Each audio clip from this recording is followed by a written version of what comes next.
Contamos com mais um painel de luxo aqui, deixamos estes painéis para o final do evento, estamos a entregar consistentemente, temos uma fasquia altíssima em termos daquilo que são de quem nos está a ver, vamos com certeza superá-la. Desafio para hoje, antes de vos pedir que se apresentem a vocês próprios infinitamente melhor do que eu alguma vez conseguiria fazê-lo, políticas e incentivos são dois dos temas que olhamos nesta visão 360 que quisemos ter do ecossistema. Não tanto talvez em termos de políticas, temos aqui representadas também várias facetas em termos de players deste nosso mercado, mas era se calhar importante e relevante olhar para o tema do ponto de vista de incentivos, ou seja, cada vez que se induz algo, que se incentiva algo, portanto é natural que tenhamos os comportamentos necessários. Há aqui vários temas que eu gostava depois de explorar convosco e vários ângulos, mas começava então pelo tema das apresentações. Inês, força! Olá, boa tarde, obrigada pelo convite. Eu sou advogada da área de Comunicações, Proteção de Dados e Tecnologias da Vieira de Almeida e, portanto, acompanho muitas vezes os clientes, organizações, startups, etc., no desenvolvimento destes projetos inovadores de base tecnológica, tentando acomodar ao máximo possível aquilo que são os requisitos legais e que vamos ver. Sim, senhor.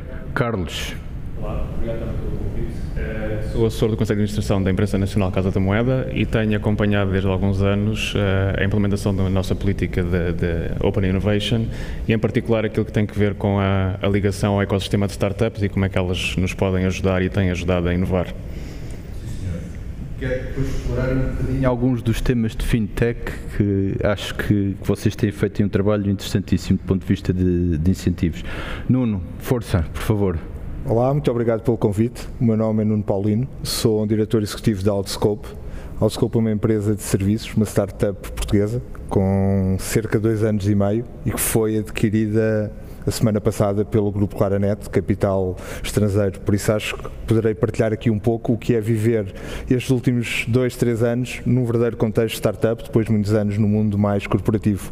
Aliás, reparem, eu sou o único nestes painéis que ainda vim de calças de ganga, ainda estou claramente neste contexto mais startup. Perfeito. João. Muito obrigado à EDC, muito boa tarde também a todos. Eu sou João Mouro, a minha responsabilidade na Hewlett Packard Enterprise é toda a área da infraestrutura tecnológica e a direção de canal. E, portanto, estou aqui com muito gosto. Os startups não é o nosso único target, mas também temos algumas coisas para partilhar sobre a nossa colaboração também com empresas que estão a nascer neste momento. Sim, senhor. Inês, começamos? Tanta coisa que por onde poderíamos pegar, ajude-nos lá aqui com a perspectiva um pouco mais legal de muitas questões práticas que temos e que depois permitem incentivar ou desincentivar a performance do nosso ecossistema. Muito bem, eu acho que, enfim, a nível nacional, e começando aqui pelo caso nacional, acho que nós temos um equilíbrio que às vezes é difícil manter na prática, no fundo no desenvolvimento destes projetos inovadores, principalmente de base tecnológica, porque se por um lado nós temos, e já temos um conjunto de incentivos e políticas a nível, enfim, públicas e de uma série de legislação aprovada neste sentido, por outro lado temos um conjunto de também legislações, diretrizes, atuações até de autoridades reguladoras que muitas vezes são vistas como enfim, provocando aqui algum entrave a este desenvolvimento de projetos inovadores e tecnológicos e, portanto, as organizações hoje em dia vivem neste equilíbrio difícil. Por um lado eu tenho um conjunto de incentivos e de políticas que promovem o desenvolvimento tecnológico e eu acho que nós em Portugal demos passos muito importantes, nomeadamente a aprovação do decreto-lei que criou as zonas livres tecnológicas, enfim, um ambiente de teste para testar estes projetos inovadores, mas por outro lado não nos podemos esquecer que temos um conjunto de legislação, nomeadamente a nível dos dados, de inteligência artificial, das várias tecnologias, que incluem um conjunto de obrigações que não são muitas vezes adaptadas às organizações mais pequenas ou às startups e estes projetos inovadores. E, portanto, eu diria que hoje em dia é muito importante as organizações conhecerem detalhadamente aquilo que são as suas obrigações, mas também aproveitando, enfim, aqui os espaços que temos e a margem de manobra de atuação que a própria legislação nos dá. Sim, senhor. Então, se calhar vamos aqui diretamente ao contraponto. Nuno, como é que é ser uma startup em Portugal, neste enquadramento que temos e com os incentivos que temos? E parabéns com este exit da semana passada, não é? Muito obrigado pelos parabéns, foi realmente um projeto de sucesso e é sempre bom fazer parte desses projetos. Nós, enquanto país, nos últimos anos temos vindo a recuperar muito tempo perdido. Por um lado, para recuperar esse tempo perdido, fizemos de dois modos. Tentar atrair coisas do exterior, quer seja capital, quer seja talento, quer seja empreendedores. Por outro lado, tentar dinamizar as nossas capacidades enquanto país para criar novos negócios, novas empresas. Na parte da atração, isto funcionou bastante bem, ou seja, Portugal é um país que está na moda, quer seja por capital, e nós sabemos o que é ter muito capital estrangeiro a querer entrar em Portugal. Nós vamos falar com muita gente durante este processo. Talento que de fora quer vir para cá, ao mesmo tempo isso também é um desafio, porque cada vez há maior competição para ter o talento. Mas depois, falhamos ainda nesta área em algumas coisas, que é na ponta final, naquela etapa que pode ter a ver com a legislação, como a Inês estava a dizer, ou às vezes com processos, que é, eu tenho um investidor que quer montar cá um grande projeto, que nós já tínhamos que ser parceiro desse investidor, está tudo definido e depois para aprovar, se calhar algo para construir demora um ano. O investidor vai fazer outra coisa no outro país, não desiste, não há essa paciência para este tipo de coisas. Por outro lado, temos a componente de desenvolver empresas portuguesas e dessa internacionalização. Como alguém disse no painel anterior, uma startup portuguesa tem que pensar para o mercado exterior e nós, naturalmente, também, mais de 50% das nossas receitas vêm do mercado exterior. Mas aí somos um pouco solitários. É o nosso esforço, o esforço da nossa startup, temos que ir bater às portas dos clientes, dizer que somos Portugal, é bom, está na moda, essa parte era boa, mas por outro lado depois não tínhamos clusters de apoio, não tínhamos nada, era um esforço muito individualizado. E aí acabamos por ter que fazer o caminho sozinhos, quando achamos e vemos outros países que fazem esse trabalho de forma mais conjugada, quer entre as próprias empresas, quer com o apoio do governo, e que ganham outra eficácia. Nós às vezes somos muito pequenos e que acabamos a competir entre nós. Há países que são muito maiores e quando estão na internacionalização são muito mais colaborativos uns com os outros. E nós passamos também por este desafio. Uma empresa pequenina, a chegar, o nosso maior mercado internacional é a Alemanha, e ir bater à porta das grandes empresas alemãs, olá, eu acho que vocês têm aqui 2 ou 3 problemas que nós podemos resolver. O problema até podia captar o interesse, mas depois tínhamos que explicar muito bem quem é que nós éramos, de onde é que vínhamos, tudo isso que podia ser acelerado por um certo tipo de colaborações. Sim, senhor. Então, falando em empresas pequenas, startups que nasceram em garagens, João, HPE, ou HP originalmente, quer dizer, não existe talvez história mais conhecida da forma como começou numa garagem em Silicon Valley, com o Sr. Hewlett e o Sr. Packard. Como estão as coisas hoje, João, passados alguns anos, não tantos como isso? Certo, bom, eu diria que a HP é como todas as outras empresas, começam por ser startups, todas elas ao fim e ao cabo nascem startups. Antes de pegar um bocadinho neste tema, eu devo dizer que também fiz uma leitura sobre o estudo, aliás, que eu saúdo desde já, porque é muito importante estruturar os temas, e confesso que relativamente ao país, fiquei medianamente impressionado, sou franco, ou seja, acho que as estatísticas a gente pode trabalhá-las de forma a subscrever muitas vezes os nossos pontos de vista e portanto achei que estar um bocadinho acima da média europeia em geral é bom, mas acho que, enfim, não é um resultado que seja absolutamente extraordinário. Contudo, eu acho que há necessidade de facto de fazer esta estruturação como este estudo remete, que é, ao fim e ao cabo, agarrar em todos estes pilares, agarrar no pilar do capital, nos talentos, na legislação, etc., e trabalhá-lo de uma forma coordenada. e com isso estruturar uma estratégia que nos leve efetivamente aonde queremos ir. Fixar objetivos, isto não é rocket science, isto é o que tem que se fazer para realmente ter um trabalho coordenado. Impressionou-me isso sim já o ecossistema que existe, ou seja, haver já 5 unicórnios em Portugal, se compararmos com os 208 que havia, isso sim saltou-me à vista no estudo, que é uma percentagem significativa, hoje cerca de 2.000 startups com uma taxa de crescimento de 13% acima da média europeia, isso sim impressionou-me bastante.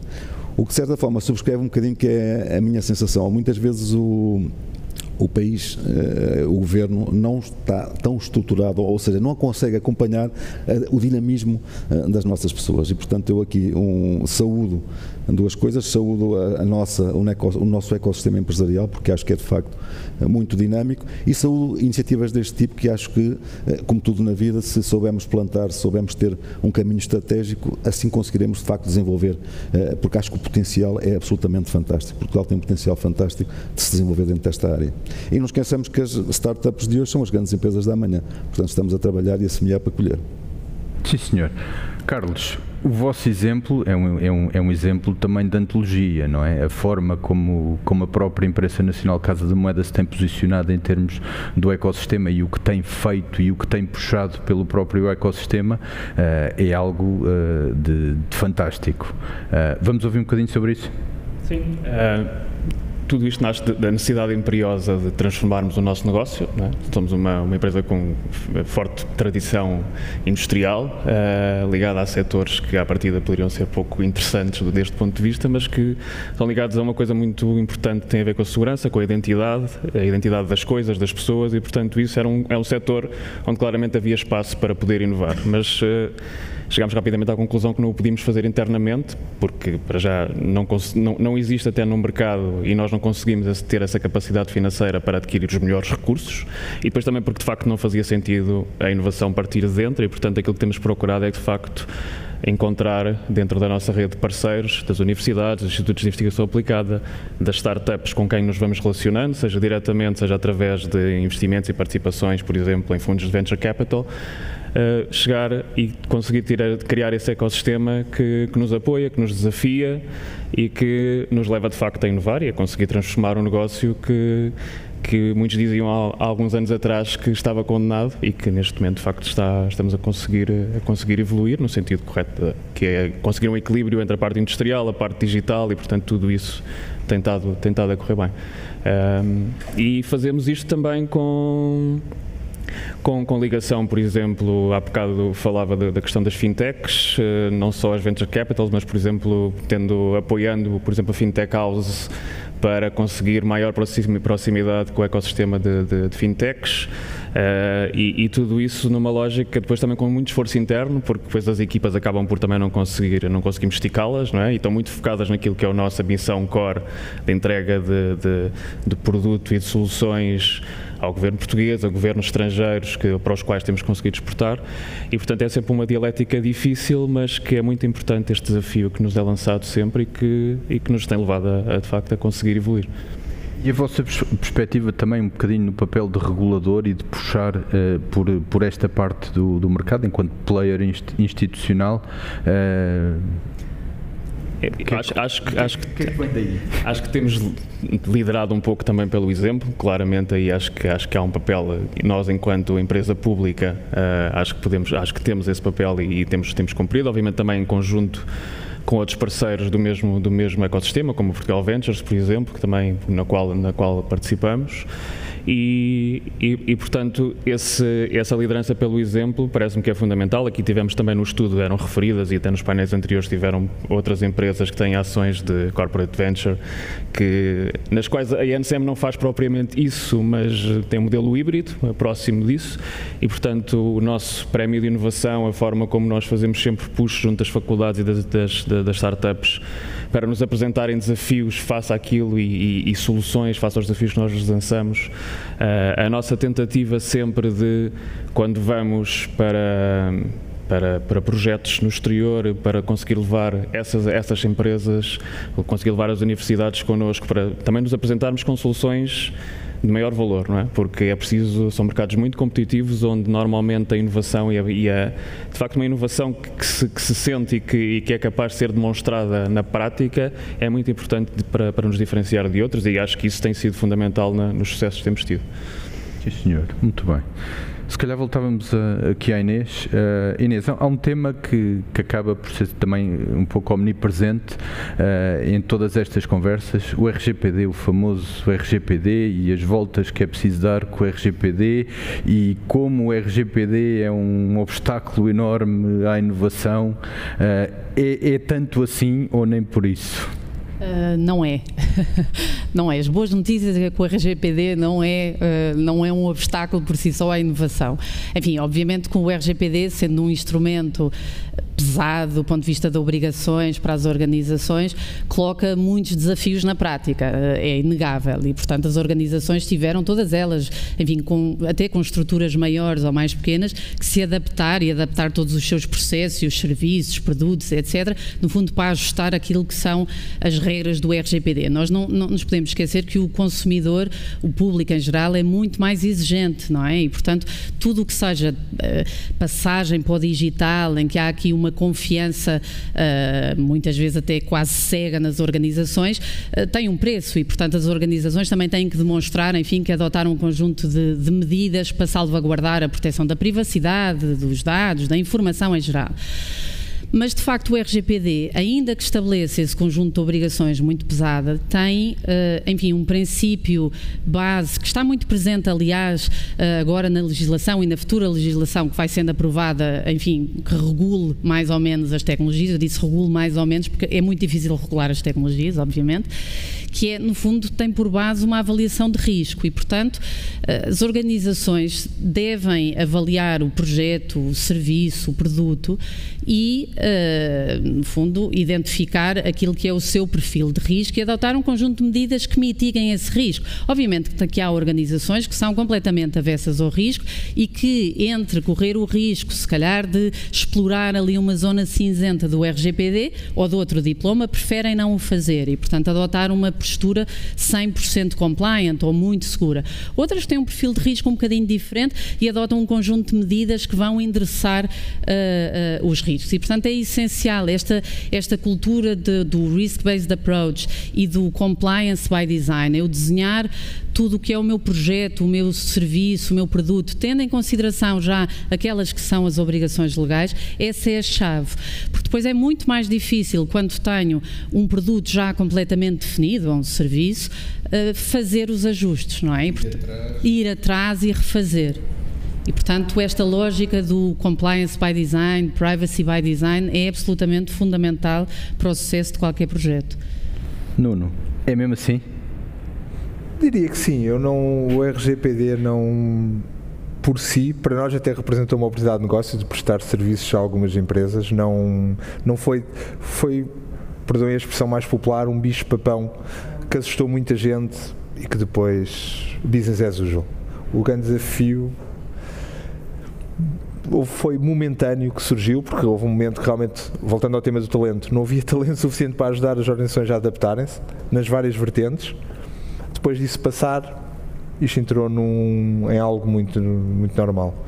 O tema do talento é realmente um grande desafio, e da perspectiva de incentivos, e não sei se era uma passagem rápida, mas eu gostava de levantar esse tema. O que nós sentimos grande dificuldade é com talento. Por isso, todas as políticas e incentivos, ou todas não, mas pelo menos uma grande parte, deveriam estar focadas em resolver esse problema. Há um programa do Tech Visa que é uma excelente ideia, fantástico. Nós e outras organizações do nosso tipo começaram a trazer recursos especializados de outra parte do país. Mais uma vez, às vezes aquilo falha no fim. Está tudo a correr bem, mas depois falha no fim. Mas é muito importante, iniciativas desse género. E depois temos um problema inevitável de retenção, porque depois temos uma carga fiscal elevadíssima e isto acaba por ser muito mais fácil para alguém que está cá, especialmente agora que é muito fácil, como alguém mencionou, estar em Portugal a trabalhar, por exemplo, para Seattle. Entramos numa perspectiva completamente diferente e de competição de talento português ou em Portugal, nem precisa ser português, ou em Portugal, muito difícil. E então aí podemos começar a ser uma empresa que se calhar as ligações em Portugal começam a ser poucas, porque na realidade começamos a contratar pessoas em qualquer parte do mundo e estamos em Portugal por acaso e se calhar fiscalmente nem é onde queremos ter a sede. Por isso, de repente, para manter uma ligação a Portugal, e que é muito importante, que acho que todos nós sentimos e sentimos isso até de empresas portuguesas que gostavam de trabalhar com empresas que estão em Portugal, é importante conseguirmos reter e atrair e depois reter o talento para ficar cá em Portugal. Porque o que é uma empresa? É onde está a sede fiscal, é onde estão as pessoas. É muito onde estão as pessoas, onde estão os centros de decisão. Se nós não conseguimos ter esse talento, e talento não é só técnica, também talento de gestão, é talento de decidir, de ter o centro de decisão cá, vamos perder este barco, esta viagem. E os incentivos, na minha opinião, e a parte de políticas, devia ser muito montada para garantir que isto acontece, que o talento realmente fica em Portugal a trabalhar para empresas portuguesas. Eu costumava brincar, todas as semanas nós já ouvimos as notícias do novo centro de competência, de uma entidade estrangeira que veio para cá. Isso é um pesadelo para as startups portuguesas, porque isso é uma concorrência enorme para os poucos recursos que nós temos, que depois vão ser naturalmente convidados, porque são bons recursos, para irem para esses centros de competência, fazer isso para outras empresas. É muito difícil, e atenção que eu percebo que esses centros de competência são importantes para a economia portuguesa, é preciso montar incentivos que ajudem não só a atrair esses investimentos, que são muito importantes, mas também a permitir às empresas portuguesas continuarem a manter esse talento. E não atrapalhar depois. Se não sair, não criar entropia desnecessária em todos estes processos. Portanto, incentivos voltados para o talento. Exatamente. Diria que é o ponto que nós, enquanto startup, não sei se todas partilham isto, mas é o nosso ponto, foi a nossa maior dor para crescer, é continuar a crescer em talento também. Perfeito. João, a HP também tem uma tradição de apoio e de incentivo ao próprio ecossistema, não é? Sim, Pedro. Nós temos um programa internacional, chama-se Pathfinder. É um programa que basicamente de Venture Investment e de soluções. Portanto, a HP procura dentro do ecossistema empresarial, não tanto startups, mais scale-ups. Devo confessar que está mais focado a esse nível, ou seja, empresas que já têm alguma atração no mercado, mas procura dentro desse universo empresas que possam explorar e conjugar portfólio. E, portanto, nesse sentido, há uma componente de insight, que chamamos de insight, que é uma componente em que basicamente pomos os nossos labs e os nossos centros de competência a comunicar. É uma questão de transferência também de conhecimento, de aprofundamento também da componente das soluções. Há uma componente de investimento, habitualmente também associada a isso, depois de validadas as competências e essa complementaridade, e depois há uma componente de soluções, que é o próprio desenho dessas soluções conjuntas, e a partir daí criar efetivamente parcerias. Nós temos na área aplicacional, na área de data management, no edge, nos sistemas, na segurança, colaboração com diversas companhias, algumas delas relativamente conhecidas no mercado, ao abrigo deste programa Pathfinder, que é um programa que está corporativo em Palo Alto. Temos um outro programa que chamamos OEM, de Original Equipment Manufacturing, onde aí, digamos, incorporamos soluções dentro da nossa tecnologia e, por vezes, investimos também na venda conjunta ou na disponibilização ao mercado dessas soluções.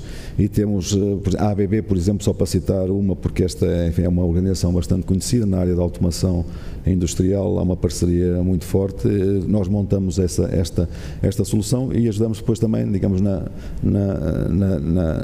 no aumento do scope de mercado também destas soluções. Mas mais do que isso, queria destacar, porque não são mais relevantes para nós, algumas iniciativas mais locais. Porque estes são programas internacionais, mas o que nos estimula mais como portugueses são as iniciativas que a gente toma aqui. E queria citar duas ou três. Portanto, temos uma colaboração bastante grande, por exemplo, com um colega que está aqui, com uma empresa de um colega que está aqui no painel, que é a Empresa Nacional Casa da Moeda. Se calhar muitos de nós não conhecem a Empresa Nacional da Casa da Moeda, que é uma organização, uma instituição centenária, não lhe conhece as competências fantásticas que tem em termos de soluções de propriedade intelectual. Isto, com eles colaboramos, é um cliente nosso, e queria citar duas mais recentes, uma que é a Sensei Data, que é uma empresa fantástica também, que tem umas soluções de check-in aplicados ao retalho, portanto os equipamentos passam sem qualquer intervenção humana. Temos uma parceria grande com eles, com demos, com tecnologia, procuramos também que eles estejam nos nossos eventos para desenvolver as suas soluções.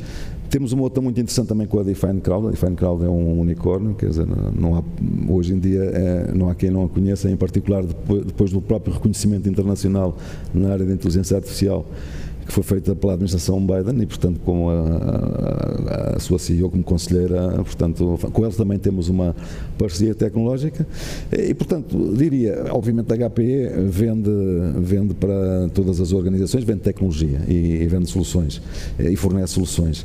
Mas há um carinho muito especial, e isso tenho que confessar, interno, que começa no nosso diretor-geral, que tem por aquilo que seja, digamos, apoiar estas startups portuguesas e ajudá-las no processo de internacionalização.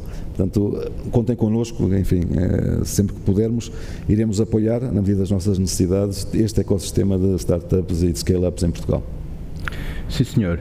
Inês, também não resisto, esta é outra das perguntas que sempre sai e tanto que há para dizer sobre o tema da propriedade intelectual.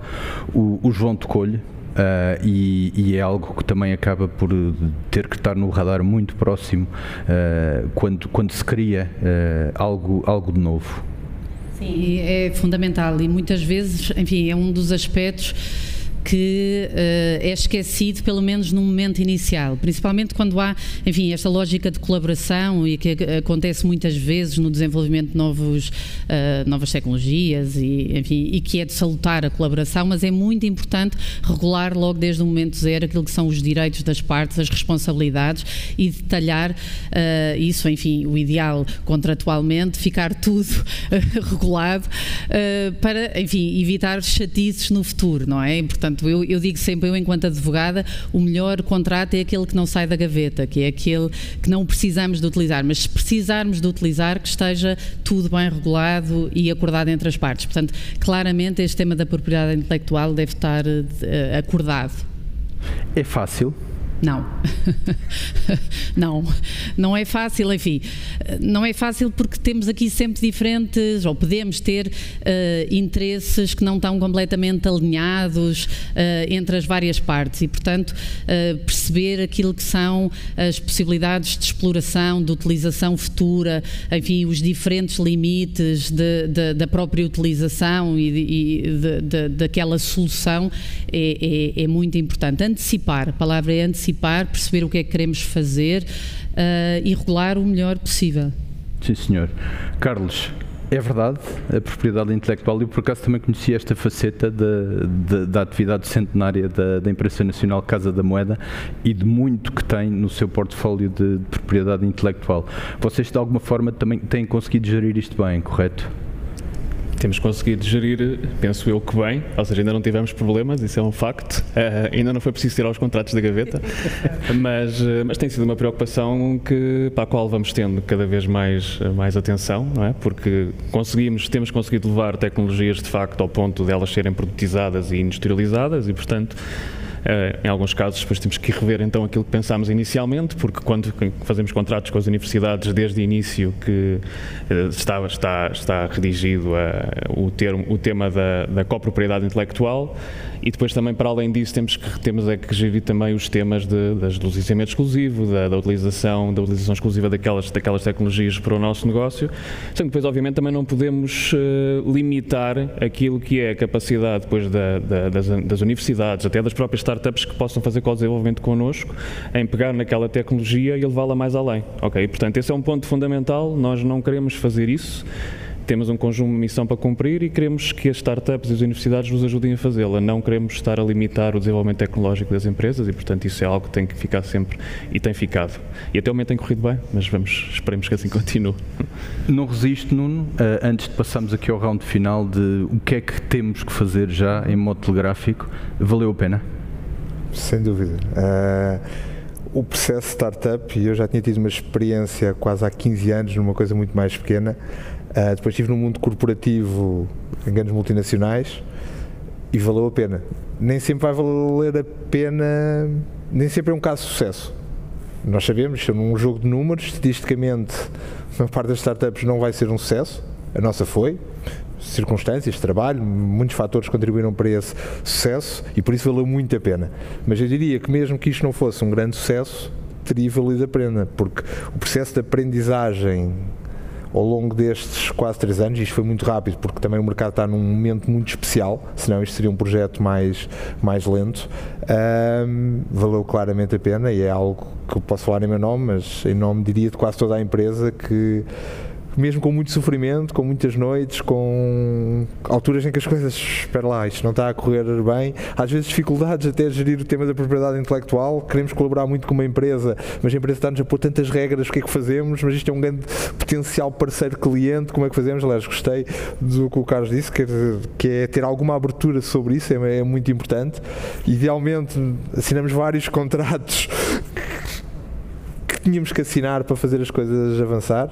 Nunca tiveram que sair da gaveta, felizmente, mas tudo isto foi todo um grande processo de aprendizagem para toda a equipe e toda a equipe está muito satisfeita, naturalmente, até porque o projeto Claranet é um projeto muito aliciante, com características muito diferentes, naturalmente, mas isso foi um dos fatores decisivos também para termos fechado este acordo com a Claranet.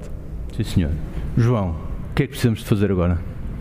Eu diria que não pôr estudos na gaveta, ou seja, se estamos a estudar o assunto, se criamos uma estratégia e temos uma política, devemos executá-la. Portanto, acho que isto é fundamental, estruturar as coisas e seguir em frente. Nós temos um país maravilhoso e acho que isto é um lugar comum, mas é verdade, capaz de atrair todo o género de talentos, interno e externo, e temos gente talentosa internamente, que é fantástico. O capital hoje em dia flui, portanto não é aí que está um impedimento. Nós precisamos ter uma abordagem estruturada sobre este tema e executar. Sim, senhor. Carlos, já passámos o tempo, força, o que é que precisamos de fazer agora? Precisamos de continuar. Eu acho que a aposta das empresas maiores, aquelas que têm alguma capacidade financeira na inovação aberta, de facto de abrirem as portas e de integrarem as universidades, startups, para trabalharem em conjunto e poderem desenvolver novas soluções para os mercados e resolver os seus problemas e ajudá-las a crescer, acho que é fundamental. Eu acho que isso pode ser um ponto importante. Inês, 2 segundos.